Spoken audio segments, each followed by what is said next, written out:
Before we get started on Lens 3, the topic of accessibility and disability, we want to first acknowledge that there are different opinions on how to describe individuals with disabilities. Many members of the disability community prefer identity-first language, which puts the disability first in the description, such as disabled person or neurodivergent person. However, some members of the disabled community prefer person-first language, which emphasizes the person before the disability, such as person who is blind or person who is in a wheelchair. The way a person describes themselves is a personal preference, and so acknowledging this, we will use these descriptors interchangeably throughout the discussions ahead. It is important to honor what the person in question prefers. Don't argue with a disabled person about that expressed preference or tell them that you are uncomfortable with identity-first language. Disregarding their preferences on this is a common form of ableism. If you're not sure if a person prefers person-first or identity-first language, just ask them or listen to the language they use and emulate that. The Centers for Disease Control and Prevention define disability as any condition of the body or mind that makes it more difficult for the person with the condition to do certain activities and interact with the world around them. In the United States, 1 in 4 individuals has some type of disability, such as diabetes or a physical impairment. As of 2021, the World Health Organization, or WHO, reports that 16% of the global population experience disability. These disabilities can be visible or invisible to others, as well as physical or mental disabilities, and they can also be temporary, present at birth, or occur later in people's lives. The World Health Organization assigns 3 dimensions to disability: impairment in a person's body structure or function, or mental functioning. Examples of impairments include loss of a limb, loss of vision, or memory loss. Activity limitation, such as difficulty seeing, hearing, walking, or problem solving. Participation and restrictions in normal daily activities, such as working, engaging in social and recreational activities, and obtaining healthcare and preventative services. Many countries have laws in place that are intended to protect and support disabled individuals in the workplace or when pursuing education. In the U.S., Americans have rights and protections under the American Disabilities Act and Section 504 of the Rehabilitation Act. There are many global discussions emerging on how to support and protect individuals with disabilities. For example, in 2018, the United Nations published their first ever Disability and Development Report in response to the 2030 Agenda for Sustainable Development that was passed in September of 2015. This report identifies best practices to ensure that individuals with disabilities are included and supported across a variety of aspects, such as ensuring healthy lives and well-being, access to quality education, full and productive employment, making cities and communities more inclusive, and much more. Now, let's take a deeper look into how disability, or in fact ableism, and the dominance of practices and spaces that center able-bodied people, impacts both access to and the ability to succeed in field environments not built for disabled people. The number of U.S. students with disabilities enrolled in higher education between 2011 and 2021 has increased, as well as the percentage of individuals with disabilities in the U.S. workforce, but only in non-STEM fields. Disabled individuals who are in STEM are more likely to not have a bachelor's degree and also make up a significantly higher percentage of part-time employees in science and engineering occupations. Research shows that the geosciences are considered by many to be inaccessible to individuals with disabilities.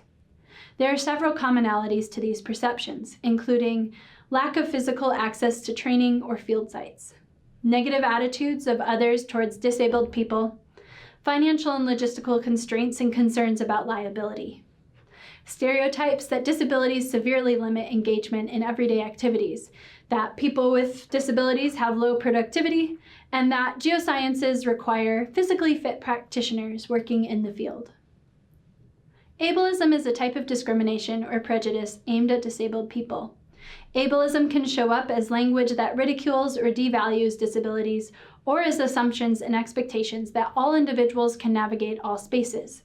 In the geosciences and other sciences with strong field-based cultures, ableism manifests in both physical and psychological stereotypes, such as that field team members need to be able-bodied, athletic, rugged, or calm. These stereotypes can lead us to exclude people we don't think fit into this model. Expectations that people work strenuously with little rest and are able to climb or hike long distances can exclude people with different bodies and abilities. Another example of ableism is how standard issue gear and equipment is not made for a variety of body types and sizes. The lack of inclusion and consideration of individuals with disabilities in fieldwork contexts occurs in ways that are sometimes considered less damaging or more subtle than harassment, but are still important to prevent. Assumptions, physical barriers, damaging stereotypes, and institutional barriers can pose challenges to the involvement of disabled persons in engaging in fieldwork environments safely. So, how can we help combat these perceptions and barriers? Build trust within your team. The first step is to build trust with your team so that all field members feel safe and comfortable asking for accommodations that they may need in the first place. If you are comfortable doing so, share an example of an accommodation with your team that may help break the ice. For example, someone I know has lived with irritable bowel disease since they were a teenager. Because of this, they must have access to a private restroom facility or space.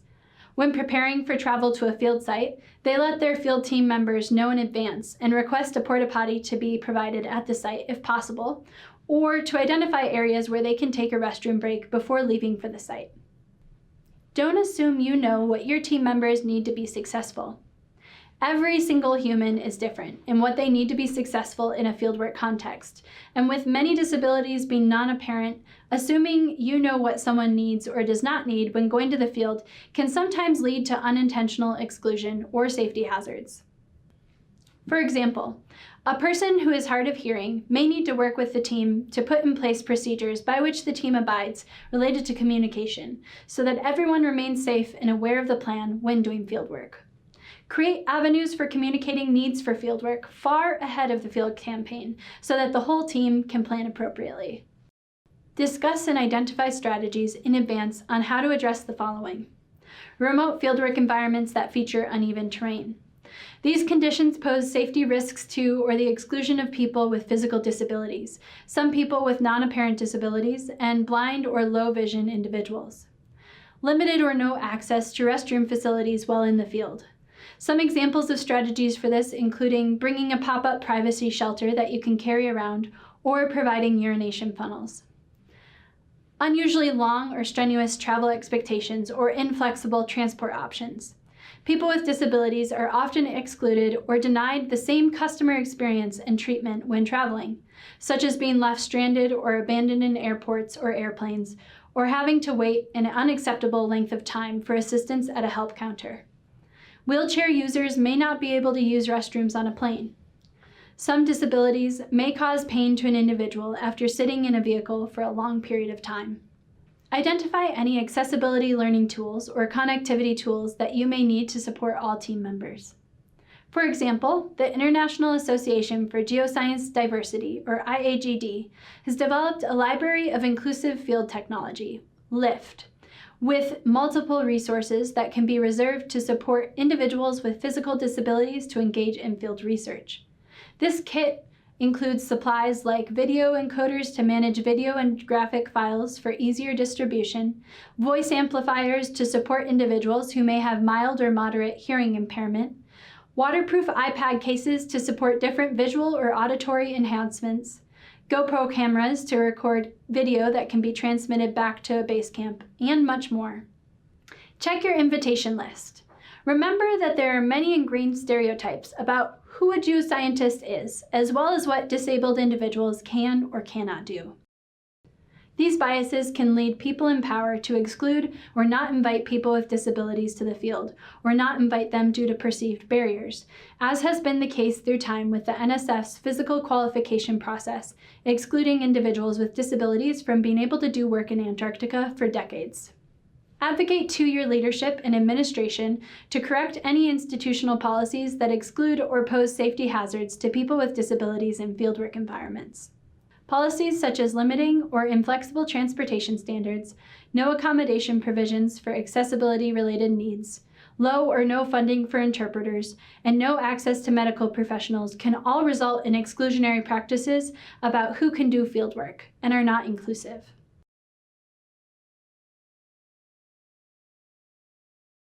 I think when we are talking about ability and disability inclusion, there's some things that I've considered. One is I don't glorify toughing it out anymore. People with disabilities are just they're people, and they have hopes and dreams and wants and desires, and also they want to, be able to rest. They want to not only be seen as like this superhero type person if they're doing just everyday things, right? And I've often found that in groups, we tend to have an attitude as able bodied people that it's okay to be disabled, but not okay to talk about it and not okay to inconvenience able bodied people with their needs. And so, it's okay for people to come along, but on able bodied trips or out in the field, but don't tell able bodied people that you're in pain or that you need an accommodation. And if someone does those things, then they're a good disabled person, and they can come along, and we'll prop them up and we'll say, "Oh, they're so tough and they did such a good job," right? And if they need accommodations for some reason, a lot of folks are afraid of that. And I've seen that backfire. I once had where I worked, a person who took a group out into the field, and it was a 2-hour beach course. They had a person who used crutches that attached at the wrists. And when they got back from their course, they were like, "Oh, they didn't complain once. They were so amazing. They worked so hard. They were so good." That person was not able to continue for the rest of the course because they had worn themselves out that morning. And the instructor didn't offer any accommodations, even though we had them, because they were like, "Oh, if they need it, they'll ask," right? Which isn't always the case, because disabled people have seen again and again that when they ask for accommodations and they're not just provided, that people sometimes turn it back on them. People get upset at them, right? And so they didn't ask for accommodations. They didn't offer the accommodations that they had, and that person wore themselves out, got blisters, and then was not able to participate in the rest of the time. So we have to really understand what toughing it out does. We also have to think about our language, and language that we use around disability, and the assumptions that we make about people with disabilities. There are so many more, examples and things, but those are just a few that I wanted to share. New resources and examples are also emerging to help support field team leaders, team members, and students who need accommodations. A great example of an accessible field experience is provided by the Geospace program, designed by Dr. Anita Marshall, Executive Director of IAGD. This field course model is multimodal and enables active engagement both in the field and virtually through synchronous and asynchronous communication, data collection, and analysis. The medical form template provided in Module 1 is designed to help facilitate conversations about accommodations needed by field team members. We recommend that you and your field team refer to that resource prior to going to the field. The COVID-19 pandemic forced institutions across the globe to learn about how to create virtual field camps and field trips. Those experiences were effective for creating positive learning environments, and in some cases, even more effective than the in-person field experiences themselves. The National Association of Geoscience Teachers, or NAGT, has compiled great resources on designing remote field experiences that could replace field camp requirements for students with disabilities. You can see and access these resources within our toolkit. Some disabilities primarily affect people's mental health. Some of the most common ones include depression and anxiety. A new type of first aid course has been designed to address this, called Mental Health First Aid. These courses are available online, and some institutions and campuses are now providing these in person too. We encourage you to discover what's available in your area. If someone does require accommodations, make sure that it is included in your risk assessment sheet before you leave so you're prepared to support that accommodation in the field. And don't assume that accommodations that you have provided for one person with a disability will work for everyone with a similar type of disability. Work with your team members to come up with a plan because they know their needs and boundaries better than you do. Some accessibility needs may develop during fieldwork. Make a plan for how to navigate emergent needs during the field season, and revisit conversations around accessibility needs with your team when in the field throughout the duration that you're there. More detailed examples and possible solutions on this topic are provided at the end of the module.